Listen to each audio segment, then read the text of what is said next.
Algunas escenas de este programa han sido recreadas. Durante 30 años, Vincent Gigante vagó por las calles de la Villa Greenwich de Nueva York, vestido con una bata de baño estropeada, murmurando sin parar para sí mismo.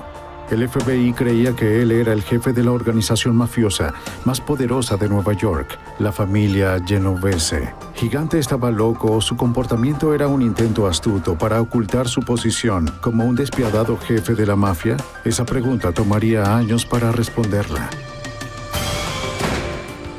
La evidencia se acumula, no tienen sospechosos evidentes. El centro de comercio es bombardeado. Ted Kaczynski es arrestado.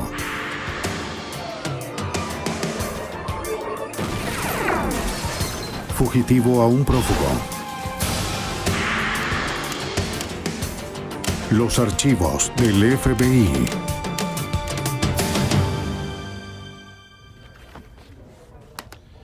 Cada familia tiene excentricidad, incluso la de criminales. El jefe criminal Vincent Gigante, líder de la familia Genovese de Nueva York, fue sin duda excéntrico. La pregunta se mantenía. ¿De verdad estaba loco? La justicia se basó en la respuesta. Por fuera, vagaba por las calles como un anciano obstinado, apenas en contacto con la realidad.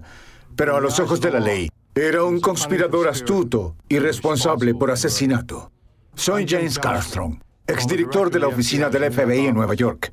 Se requiere de esfuerzo para resolver el crimen organizado. El FBI está dedicado a descifrarlo. El caso en contra de Gigante dependía de su habilidad para enfrentar el juicio. ¿Fue su extraño comportamiento un acto de locura o de una jugada ingeniosa? El loco, don Vincent Gigante. Cualquiera que haya visto los delirios de Gigante encontraría difícil de creer que él controló la más grande y lucrativa familia de mafia de Nueva York. Una organización con una larga y sangrienta historia. Los orígenes de la mafia se remontan a la sociedad feudal siciliana del siglo XIII. Bandas de las familias sicilianas se organizaban entre ellas para rebelarse en contra de los despiadados y represivos invasores franceses. Mafia, las siglas del italiano Morta alla Francie Italianella, que se traduce como la muerte de los franceses es el grito de Italia, se convirtió en el nombre que estas familias organizadas usaron para referirse a ellos mismos. Su significado es sinónimo de hombres de honor. Para el siglo XIX, la mafia volvió a surgir en Sicilia como una cultura criminal pura, contratando en su mayoría a terratenientes millonarios para oprimir a los agricultores recién llegados. El crimen de la mafia seguía creciendo, enfocada en cómo generar ganancias ilegales. La tradición continuó con las olas de italianos migrando a Nueva York en la década de 1920. La mayoría de los inmigrantes vivía en condiciones agobiantes y de pobreza. Como resultado de las crecientes tensiones étnicas, los italoamericanos se convirtieron en el objetivo de un resentimiento que crecía. Necesitaban cada vez más de la protección de la mafia. Luis Schiliro, un italoamericano de tercera generación, es el líder de la oficina de campo del FBI en Nueva York, un veterano de 23 años, experto en la mafia y su estructura compleja. Cuando comenzó a hacerse habitual en Nueva York, victimizó a los miembros de la comunidad de emigrantes la parte baja de Manhattan. Se convirtieron en víctimas de extorsión y fraudes de protección. Y así es como empezaron las familias de Cosa Nostra. Con la prohibición, la influencia de las familias del crimen creció en los vecindarios aislados y comenzó a esparcirse por la nación. Una nueva forma de cooperación criminal surgió. Varias familias del crimen alrededor de América se unieron para proveer alcohol ilegal a un país dispuesto a pagarlo. Creo que más que nada le dio a las familias italianas de la Cosa Nostra un punto de apoyo en la sociedad estadounidense, no solo desde el punto de vista organizacional, sino desde una base financiera. Desde la prohibición, sin duda, se expandieron a otras zonas. Operar fuera de la ley significó que la mafia controlaba a la policía. Para una organización motivada por el interés propio y la codicia, siempre habrá conflicto y oposición. Se organizó un grupo de asesinos de élite para hacer cumplir las reglas de la mafia y garantizar así su supervivencia. Este grupo de mafiosos fue conocido como Murder Inc. A principios de los años 40, Murder Inc. sería responsable de cientos de asesinatos relacionados con la mafia en todo el país. Los poderosos jefes de Nueva York, durante los primeros años de la mafia, Lucky Luciano y Frank Costello, organizaron una institución gobernante para la mafia, responsable de delegar territorios y responsabilidades entre las diversas pandillas de todo el país. Hogar de las 5 familias más grandes de Estados Unidos, Nueva York permaneció siendo el centro de expansión de la mafia en América. Lo sigue siendo hasta el día de hoy. Las 5 familias de Nueva York están compuestas por la familia Gambino, la Bonanno, la Lucchese, la Colombo y la familia Genovese. Cada una de estas familias también son miembros de la comisión y tienen su base en la ciudad de Nueva York. La comisión, compuesta por los jefes de las 5 familias de Nueva York, actúan como una junta directiva criminal, solucionando conflictos entre las familias y tomando decisiones importantes sobre negocios de la mafia. Cada familia está gobernada por su administrador, formada por el jefe, el segundo al mando y el consejero o abogado, quienes son responsables de dirigir las actividades criminales de las familias. Debajo de la administración en la jerarquía familiar están los capitanes.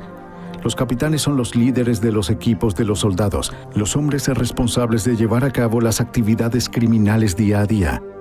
Para ser un soldado, conocido como sabio o gángster, una persona primero tiene que ser introducida o presentado oficialmente en la sociedad secreta.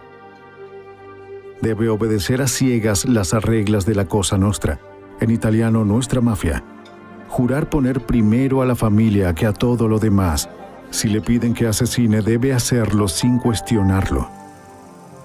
Fue en ese contexto, una comunidad ajetreada con una creciente influencia de la Cosa Nostra, que Vincent Gigante creció. Sus padres vinieron de Nápoles y se establecieron en la parte baja de Manhattan. Vincent terminó el 8º grado y comenzó la escuela vocacional, pero abandonó pronto. En menos de 10 años, Gigante se convirtió en un mafioso de la familia del crimen genovese. La carrera criminal de Vincent Gigante abarcó un momento agitado en la historia de la mafia estadounidense. La mafia había expandido su alcance hacia negocios legítimos. Las diversas familias luchaban por el control. En las guerras territoriales, la violencia era a menudo quien decidía. La familia a la que se unió Gigante estaba inmersa en los orígenes de Cosa Nostra en los Estados Unidos. El famoso Charles Lucky Luciano, responsable de organizar y estructurar la mafia estadounidense, fue el primer jefe de la familia hasta que fue encarcelado en 1936. Como resultado, el administrador familiar de Luciano, Frank Costello, apodado primer ministro de la mafia, y Vito Genovese, lucharon por el control de la familia. Costello ganó, pero Vito Genovese comenzó a planear la toma del control. Un Vincent Gigante joven ganó popularidad como un mafioso en 1957, cuando intentó asesinar a Frank Costello. Dentro de la mafia se creía que Vito Genovese había ordenado el golpe para deshacerse de su rival. La bala de Gigante rozó la cabeza de Costello, pero al parecer Costello entendió el mensaje. Poco después del tiroteo anunció que se retiraba. Ahora Vito Genovese era el jefe de la mafia que tomaría su nombre. Gigante fue arrestado por intento de asesinato y llevado a juicio, pero el caso fue anulado por falta de un testigo. La ubicación y el ángulo de la herida de Costello indicaron que tal vez vio al posible asesino, pero en el juicio falló en identificar a Gigante como el tirador. Incluso para un jefe expulsado, el juramento de silencio seguía siendo sagrado.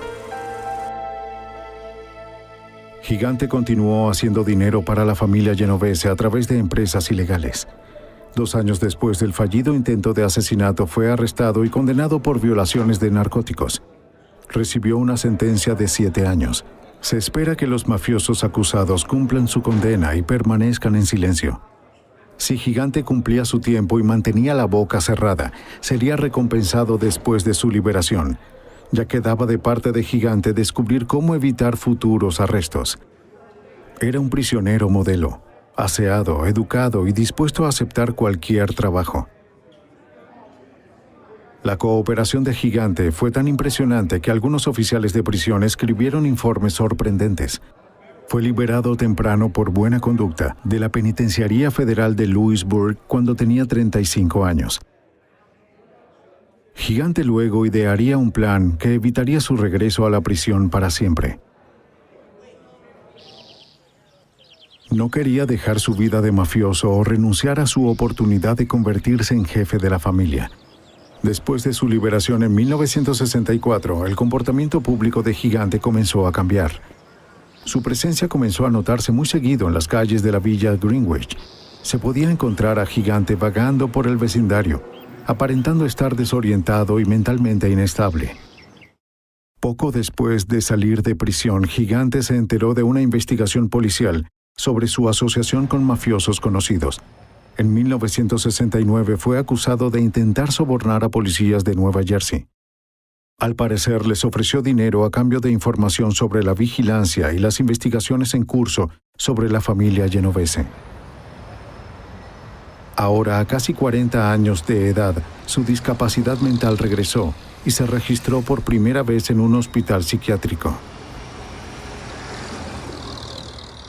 Para respaldar su historia, Gigante y sus familiares comenzaron a revisar su historial médico.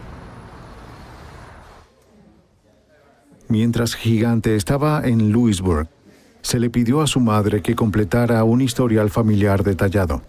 Ella dijo que Vincent era un niño saludable y feliz. Solo notó un impedimento del habla y un problema en el corazón. Fue boxeador, pero nunca tuvo una lesión grave.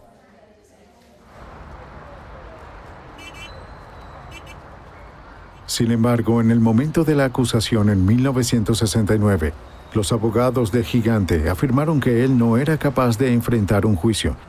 De pronto su familia recordó una serie de problemas mentales. Le había dado un fuerte enfado, tenía una fobia por la oscuridad, había faltado a la escuela. En algún momento fue obeso y tuvo problemas de aprendizaje. El argumento de la incompetencia funcionó. Gigante nunca fue juzgado por los cargos de soborno en 1969. Ese mismo año, el jefe de Gigante, Vito Genovese, murió de un infarto mientras cumplía sentencia en prisión por narcóticos. En la siguiente década, la familia Genovese era tan reservada que para la fuerza policial era difícil decir con exactitud quién era el jefe. Incluso si el FBI identificaba el líder de la mafia genovese, presentar una demanda contra ellos era otra historia. Los testigos eran difíciles de encontrar. Los mafiosos que violaban el juramento sagrado enfrentaban una muerte segura. Lo mejor que podía hacer el FBI era ir tras crímenes concretos. No existían leyes centradas en derrocar a toda la familia criminal. Como Gigante estaba ascendiendo en la familia, el gobierno federal trató de facilitarle un poco el trabajo al FBI.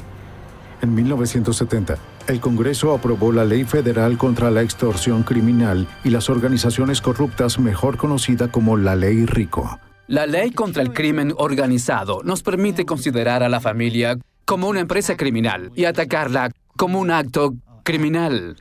Esto resulta mucho más efectivo si recordamos los años 70 a los 80, en términos de acusar a toda la familia y a toda la jerarquía de esa familia.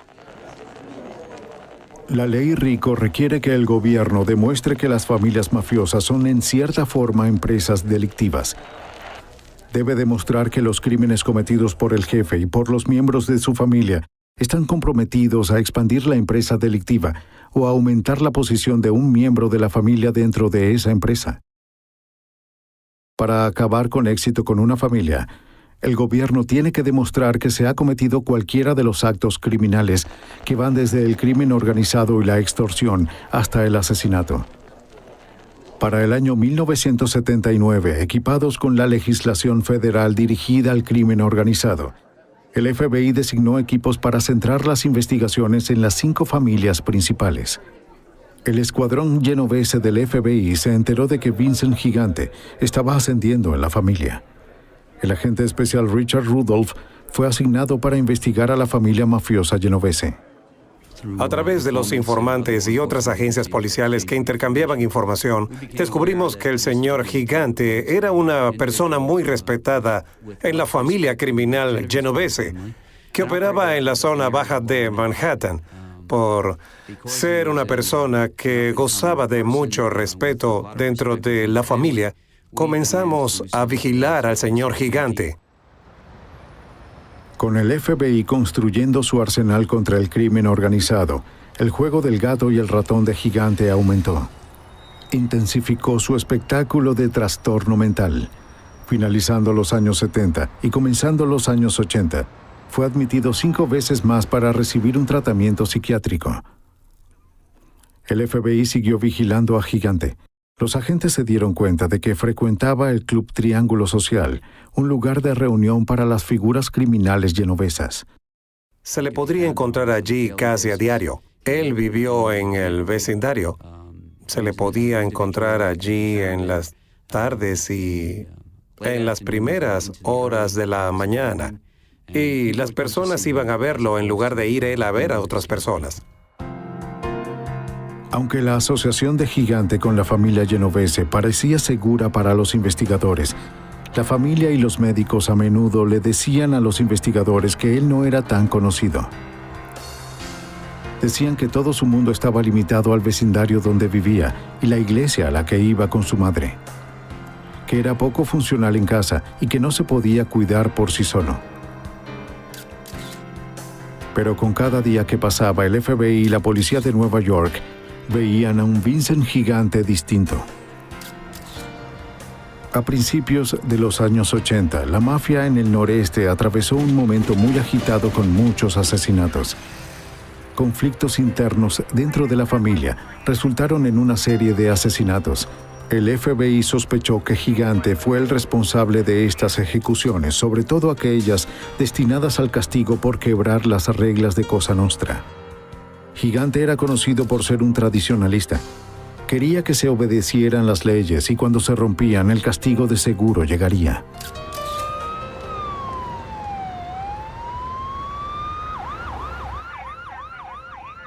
Comenzó con el asesinato del jefe mafioso en Filadelfia, Angelo Bruno. Aunque la familia de Bruno estaba en las afueras de Nueva York, todas las familias respondían a los miembros de la comisión. Gigante estaba enojado porque Bruno había sido asesinado por su propio hombre en una toma por el control de la familia. La regla de Cosa Nostra había sido infringida. Nadie podía matar a un jefe a menos que la comisión lo sancione, y rara vez lo hacían. Se rumoró que el propio Gigante inició una investigación sobre el asesinato de Bruno.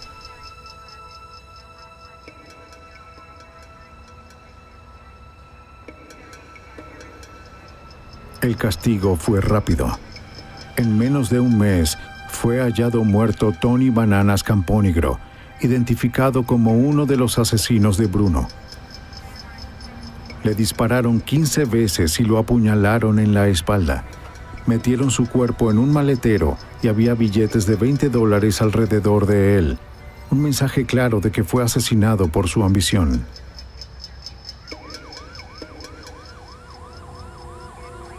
El mismo día se halló otro cuerpo, esta vez de Fred Salerno, muerto por heridas de bala y arrojado en un terreno abandonado. Al parecer, él también participó en el asesinato de Bruno.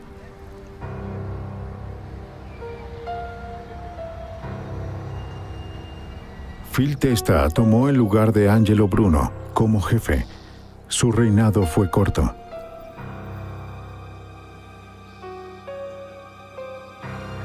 Casi un año después de la ejecución de Bruno, Testa estalló por los aires entrando a su hogar. Otro jefe muerto sin la aprobación de la comisión. Otro acto vengativo vendría. Hallaron muerto a Rocco Marinucci, con fuegos artificiales metidos en su boca. Un gesto diseñado para mostrar que fue asesinado por la manera en que él había matado a Testa. ¡No! ¡No! Si la Cosa Nostra iba a prosperar, todos sus miembros debían cumplir con sus reglas. No había excepciones. Se pensaba que Gigante había ordenado el asesinato de uno de los miembros de su propia familia criminal, El soldado de Genovese, Jerry Papa, había asesinado a 2 miembros de la familia Colombo sin autorización. Como castigo por su acto no autorizado, fue disparado de manera brutal y asesinado por miembros de su propia familia criminal. ¿Se convirtió Gigante en el sicario del noreste de la Cosa Nostra? Los informantes dentro de la mafia le dijeron a los agentes federales que todas esas muertes fueron ordenadas por Gigante. Pero la información proporcionada por los criminales siempre es un problema para posibles jurados. Los criminales dirán lo que sea si su cooperación puede ser negociada por una reducción en la condena de cárcel. El FBI necesitaba más que las palabras de criminales buscando un trato. Gigante sabía esto y se protegió de forma apropiada. Parecía que ahora el jefe era Gigante. El FBI comenzó una vigilancia más enfocada en Gigante. Se enteraron que la familia Genovese también se había infiltrado en las grandes industrias de Nueva York, el comercio textil, de transporte, de recolección de basura, manejo de carga en aeropuertos y la industria de comida marina de la ciudad. Vincent Gigante era conocido en las calles como el Chin, una abreviación de Chincino, pequeño Vincent. Con temor a la vigilancia y a micrófonos del FBI, los familiares no tenían permiso de decir su nombre. Debían referirse a él con gestos con las manos, tocando sus mentones para comunicar su apodo. Derrocar al Chin iba a tomarle todo el conocimiento posible al FBI. Tendrían que crear su propia suerte. Como un miembro de la vigilancia observó un día, apareció una fisura en la artimaña de Chin. El hombre frágil fue ayudado a cruzar la calle transitada. Y cuando el tránsito se volvió peligroso, de repente se animó corriendo hacia lo seguro. De alguna manera, su incapacidad regresó del otro lado de la calle.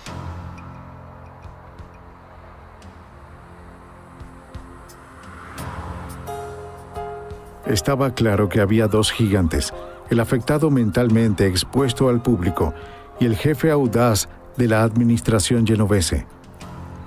Pronto el FBI descubriría a un tercero.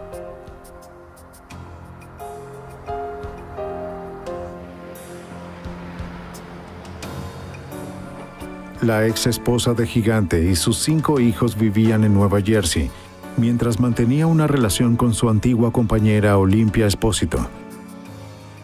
Por lo general la visitaba a medianoche, luciendo muy apuesto antes de darse cuenta de que lo estaban vigilando.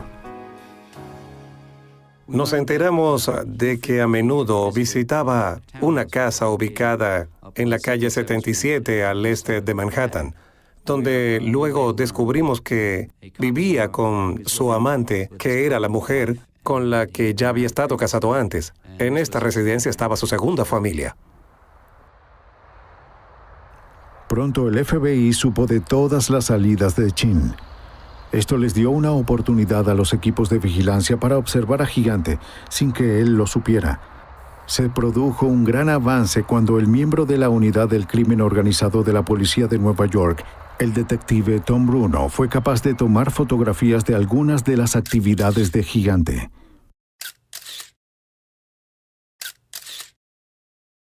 En 1984 fui asignado a unirme a la unidad del crimen organizado. Esta unidad consistía en agentes del FBI y detectives de la policía de la ciudad de Nueva York. Fuimos asignados a investigar a la familia mafiosa genovesa. Después, el próximo paso era ir a las calles de Sullivan, donde vivía Gigante. Su departamento estaba encima de una tienda de mascotas, una supuesta tienda de mascotas, y tenía un club social en la cuadra. Cuando pasabas por el club social, verías varias personas que aparecían en las fotos y las verías entrando al club y a veces cruzando la calle yendo a la tienda de mascotas, que era en donde creíamos que Shin conocía a las personas. La tienda de mascotas nunca tuvo ninguna clase de negocio que pudiéramos observar. Tenía una pequeña caja de gato en la ventana y eso era todo. A menudo se observaba a Gigante actuando normal cuando no estaba consciente de que lo estaban observando. Veo a Chin Gigante y veo a Andrew Gigante, quien es su hijo, salir de su residencia. Y solo estoy caminando por la cuadra. Andrew se va para entrar en su auto y Chin está parado en la esquina. No lo ayudaron a salir de su edificio y estaba de pie en la esquina. Andrew entra en su auto y se va. Mientras se va, hay un auto que sube por la calle Sullivan. Toca la bocina Chin Gigante. Oye, ¿por qué la prisa? Y al hacerlo, me descubre en el área. Se voltea, me mira y de repente baja la cabeza y actúa como enfermo.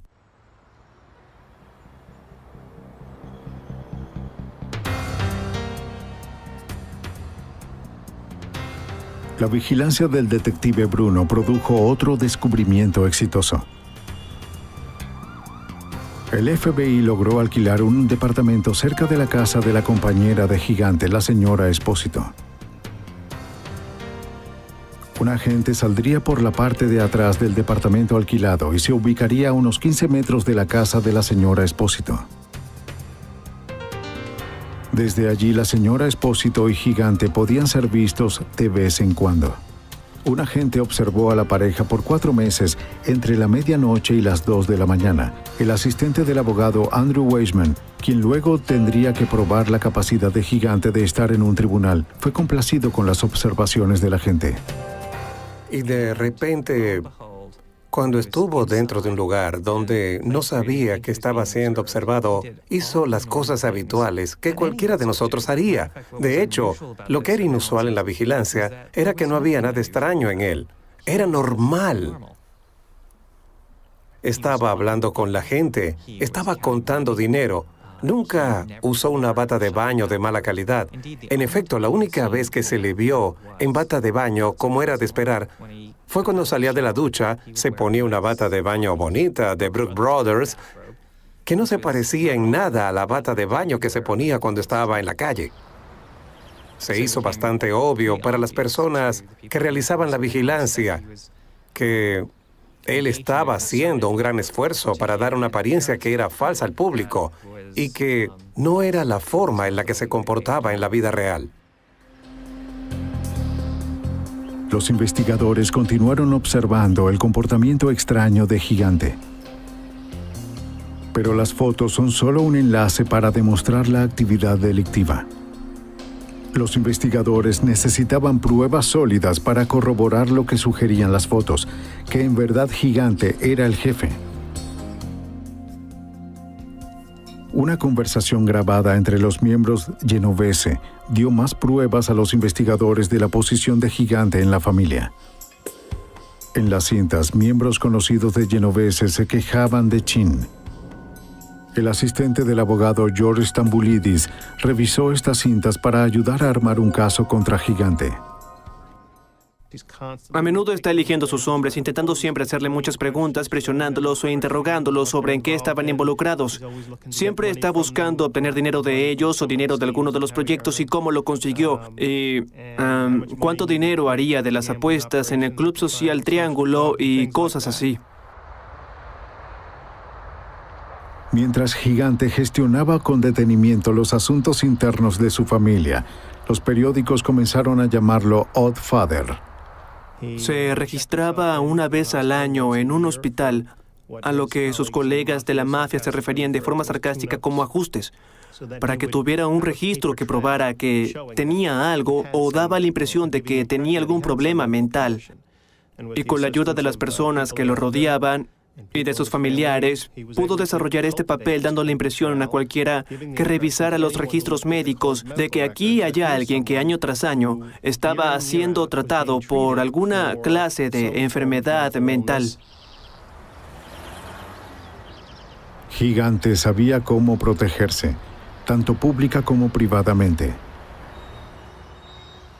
El señor Gigante fue muy astuto en la forma en que manejó los negocios y limitó sus contactos con los familiares si hubiera mensajes o temas para discutir sobre actividades ilegales llevadas a cabo por la familia genovese. Serían mensajes transmitidos de forma inmediata a las personas que lo rodeaban. El acceso a él fue muy limitado. Si la otra familia quisiera reunirse con él, lo más probable es que tengan que enviar un mensaje. Gigante evitó las reuniones pequeñas o las reuniones más formales realizadas por otros jefes de las familias. Iría a las reuniones cuando los negocios demandasen su presencia. Él y su visitante caminaban por las calles del vecindario, asegurándose de que los micrófonos no captasen ninguna conversación incriminatoria.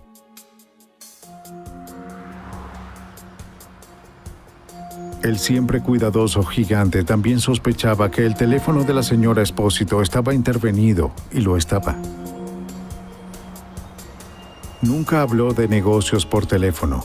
Usaría un teléfono público o haría arreglos para hablar en otro lugar. El FBI no podía usar las propias palabras de Chin para presentar un caso en su contra.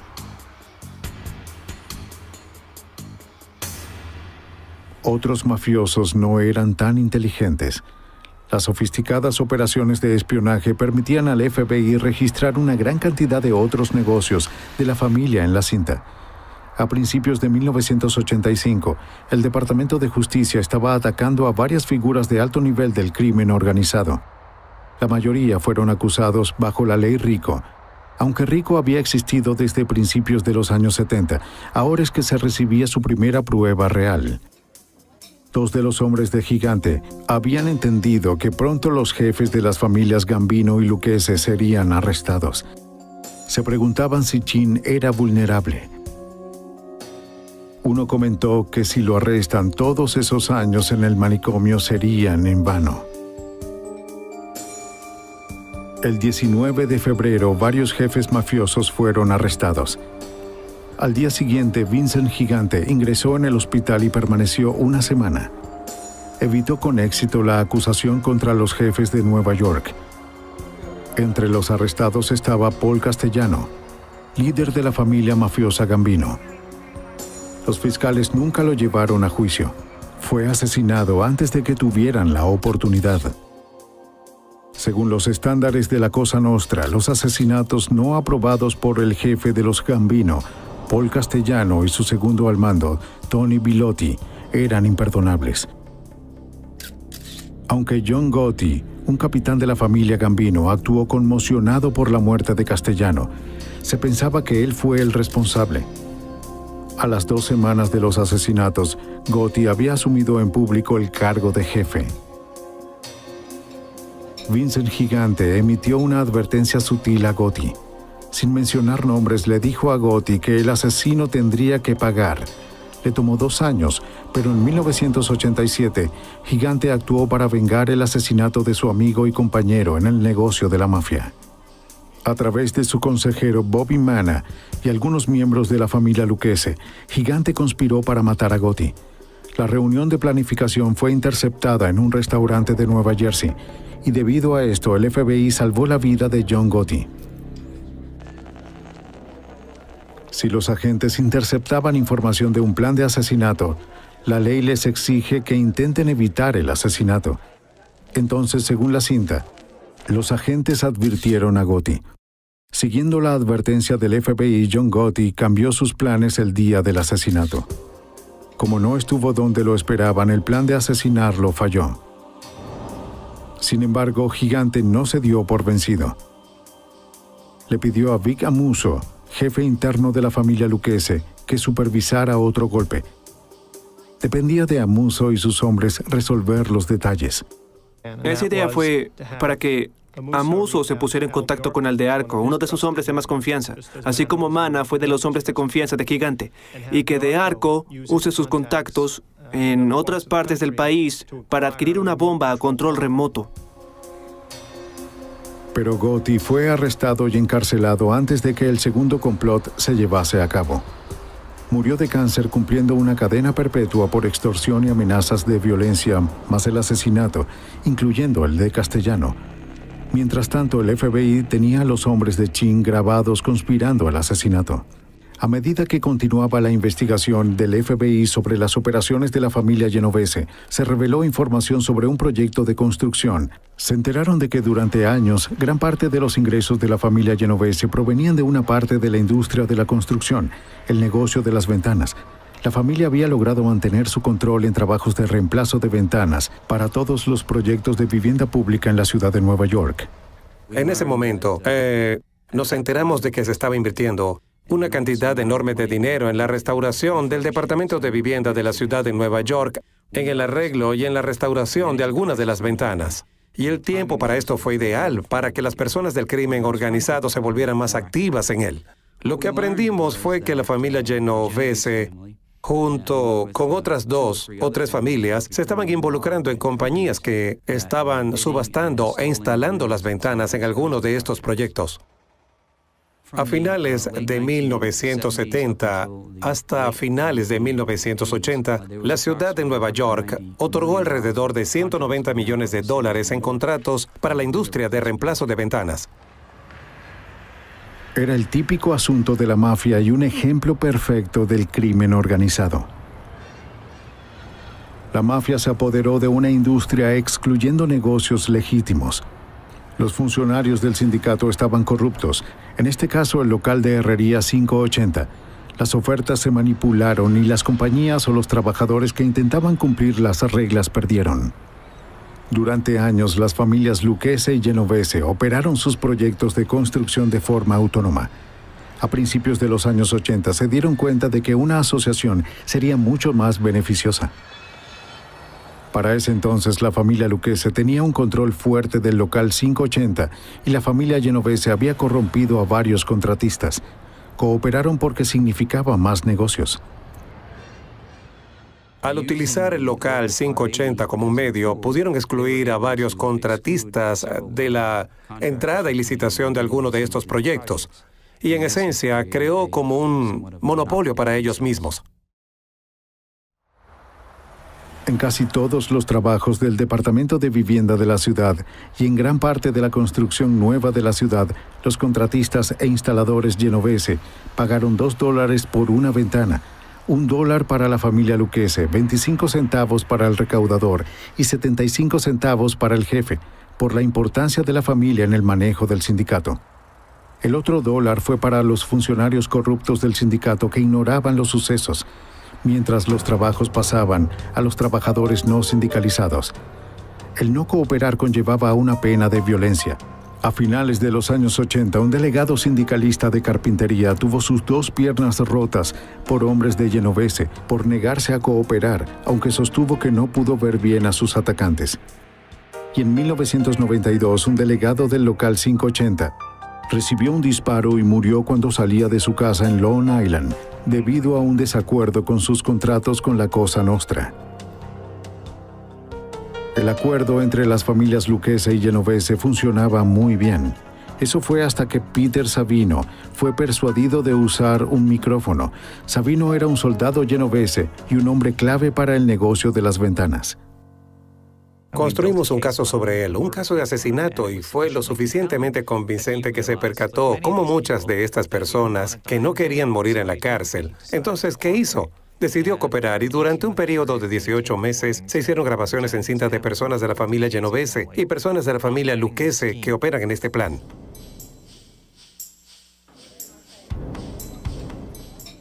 Vincent Gigante no se dio cuenta de que Peter Savino lo estaba traicionando. Estaba contento con el trabajo de Savino y complacido con la progresión del plan de las ventanas.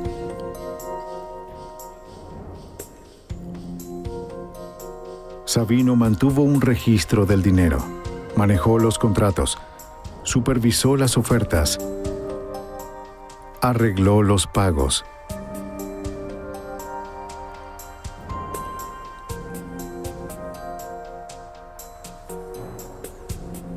El jefe estaba feliz, pero algunos familiares genoveses comenzaron a sospechar de Savino.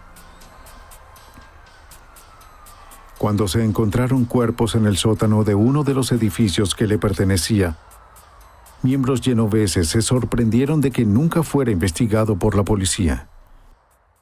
Como resultado, las personas especularon. Sabino no fue arrestado. Sin embargo, estos cuerpos fueron hallados en un edificio que está ligado a él. Tal vez estaba cooperando, pero nadie estaba seguro. Sabino era una caja de efectivo para Vincent Gigante. Traía cientos de miles de dólares para la familia Genovese todos los meses. Cuando Gigante recibió la noticia de la traición de Sabino, decidió no creerlo y se rehusó al principio de ordenar su muerte. Sabino continuó usando el micrófono, intentando que otros familiares reconocieran a Chin como jefe de la familia. Sin embargo, las tropas de Gigante nunca podrían ser persuadidas de romper la regla del jefe de no mencionar su nombre. Recuerda a Unicel. De acuerdo. Vincent dijo que cuando llegue el momento No lo menciones. Está bien, no lo haré. Él dijo que saliera y ofreciera el trabajo. No menciones ese nombre. ¿Cómo puedes hablar así? Eso fue muy incriminatorio. A pesar de no haber dado un crimen en específico, dio a entender que era un hombre temible, no era alguien incompetente. Poco después, llamó la atención de Gigante que Sabino estaba cooperando. Enojado por esta traición, Gigante ordenó el asesinato de Peter Sabino. En ese momento, el FBI había reubicado a Sabino fuera del alcance de la familia Genovese, pero no antes de proporcionarles a los agentes miles de horas de conversaciones grabadas. El señor Sabino también estuvo en condiciones de brindarnos los aspectos históricos de cómo se desarrolló este plan, su relación con los líderes de las familias mafiosas Lucchese y Genovese, y cuál fue su participación en este asunto. El señor Sabino también pudo decirnos cómo los diversos miembros de todas estas familias interactuaron con el local 580, que se utilizó como el medio para que el plan funcione. El FBI estaba empleando con éxito las leyes RICO para derrocar a los jefes más poderosos de Nueva York. Como resultado, los familiares de alto rango vieron que su única forma de evitar condenas largas en prisión era cooperando. Entre ellos estaba el jefe de la familia Gambino, Salvatore Sammy el Toro Gravano.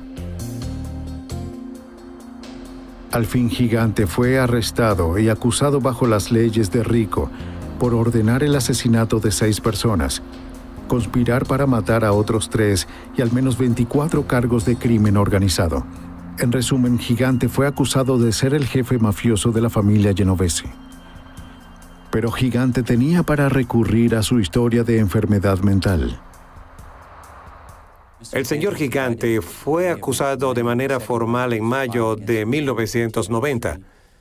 Y la segunda ocasión formal fue presentada contra él en junio de 1993. El caso contra el señor Gigante era inusual.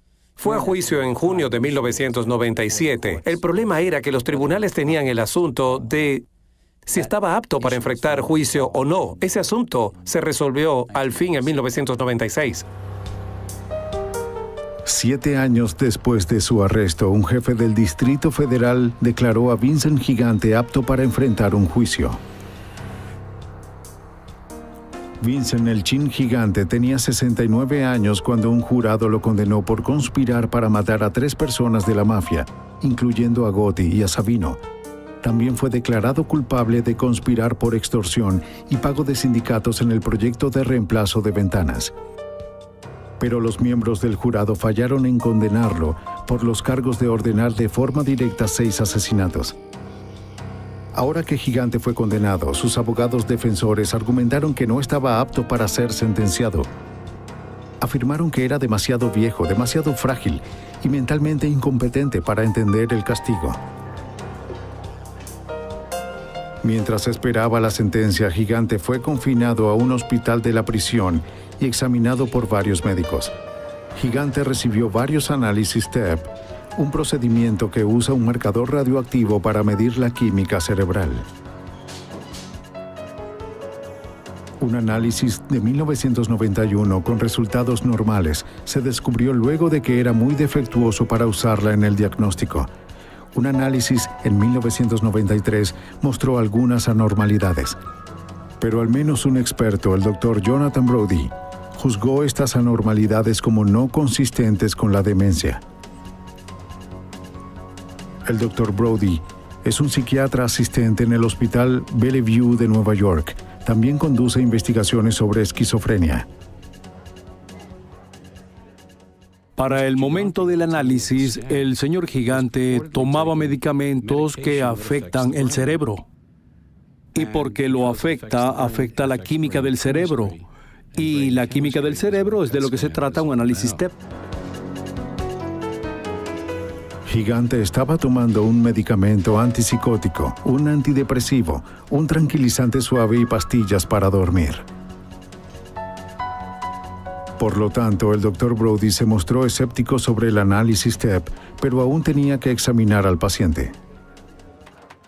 Y cuando los tres entramos al cuarto de observación, la sala de examinación, a donde lo llevaron, estaba sorprendido por su apariencia, lo cual me había hecho pensar, Dios mío, en verdad está enfermo. Me perdí el tren. Está muy enfermo realmente. Entró usando una bata de baño, arrastraba los pies, murmuraba. Estaba haciendo ilusiones a Dios. Pero a medida que avanzaba el examen, algunas de las acciones de Gigante comenzaron a generar dudas. Pero una de las cosas que me impactó fue que no lo noté en el momento, pero sí unos segundos más tarde. Fue cuando extendí mi mano para que él la tomara y no la tomó. Y ese es un comportamiento automático. Extiendes tu mano y tu peor enemigo extiende sus manos hacia ti y tiendes a tomarla. ¿Qué hay de esta? Cuando se le preguntó a Gigante el nombre de sus hijos, él no sabía. No.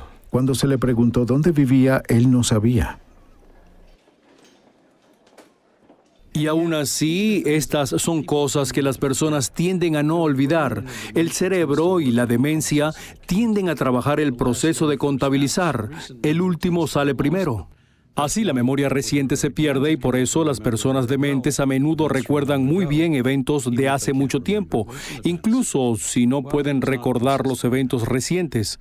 Bueno, él no fue consistente con eso. De hecho, le preguntaron quién era el presidente de los Estados Unidos, una pregunta normal sobre la evaluación del estado mental psiquiátrico. Se rascó la cabeza y pareció perplejo y dijo: ¿de verdad debería saber esa respuesta? Está en algún lado. Se le hicieron más preguntas y él dijo, ¿debería saber eso? Y finalmente dijo, Bush, George Bush. Me senté y pensé, vaya, recordó la pregunta. Lo sorprendente no fue que la respuesta fuera incorrecta.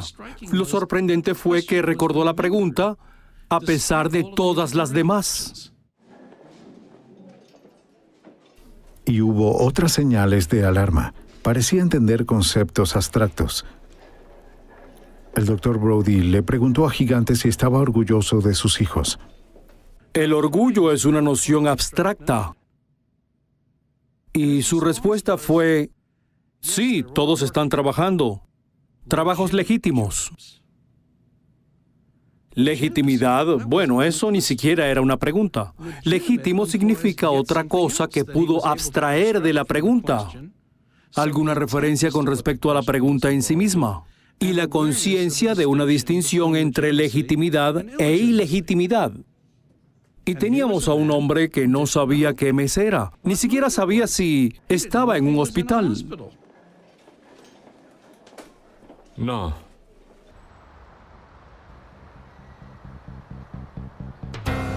Estas y otras inconsistencias contribuyeron a la conclusión del Dr. Brody que Gigante no sufría de demencia progresiva ni demencia vascular o esquizofrenia. Los guardias asignados para vigilar a Gigante durante la hospitalización previa a la sentencia también encontraron que su comportamiento era normal. Testificaron que estaba activo alrededor de su celda en el hospital de la prisión y era educado con el personal del hospital. No necesitaba ayuda para ducharse, arreglarse o alimentarse. Todos los abogados presentaron declaraciones juradas de que no podían comunicarse con Vincent Gigante. Bien, cuando estaba en la prisión, logró hablar con los consejeros de la prisión. Al comenzar a hablar con esta clase de personas de bajo nivel que tienen que cuidar a los reclusos día tras día, resulta que sabía con exactitud lo que había sucedido. Sabía que había sido enjuiciado, que Gravano había testificado en su contra y que no tenía cosas buenas que decir sobre él.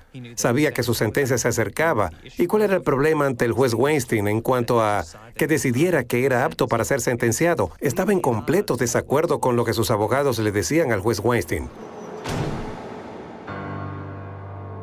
Algunos psiquiatras pensaban que en verdad era incompetente. Otros que estaba fingiendo. 5 meses y docenas de pruebas después, el juez dictaminó. El juez dijo, en resumen, la capacidad cognitiva y emocional del acusado y sus habilidades de comunicación son equivalentes a otros acusados de 69 años con poca educación. Ninguna alucinación interfiere con sus habilidades de participar en la sentencia. Entiende los fundamentos de la ley y el procedimiento penal. Está fingiendo de forma deliberada una enfermedad mental para evitar el castigo que teme. El acusado está apto para ser sentenciado y cumplir un término apropiado en prisión. Shiliro describió los esfuerzos del FBI y de 2 fiscales como históricos y valientes. Esta ha sido una lucha en la que he estado involucrado durante los últimos 20 años. Y creo que los agentes continuarán así durante los próximos 5 o 6 años. Si se pueden mantener los esfuerzos y los recursos, creo que estaremos cerca de reducir los efectos y el impacto de la Cosa Nostra. Sin duda, la victoria legal del gobierno en el caso de Gigante es parcial. Después de todo, el jurado falló en condenarlo por los 6 cargos de asesinato.